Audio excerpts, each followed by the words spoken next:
Now I want to go to Professor Peter Collignon again to catch up with him about the latest medical advice on the pandemic. Good to talk to you again, Peter. Hi.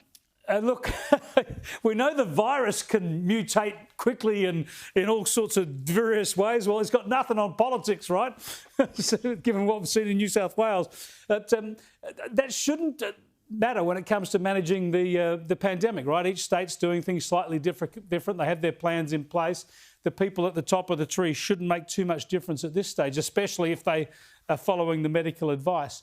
How do you see the current situation between New South Wales and Victoria, considering the different approaches, the timing? New South Wales seems to be in a very good position compared to Victoria. Well, they are. I mean, Victoria may have been unfortunate. It was a few weeks after Sydney and New South Wales, and therefore their peak in their infections may be another week or two before it comes. But then I think it'll go down because it's a function of what restrictions you've got in place.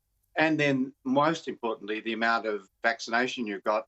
And the other big factor is that the weather improves and people are outside more, you'll get less transmission of infection. And that's why I think you get a lot more infections in winter compared to summer, and why the peak of any virus, be it influenza or I suspect COVID in Australia, look at last year and this year, is in August, September, then into early October.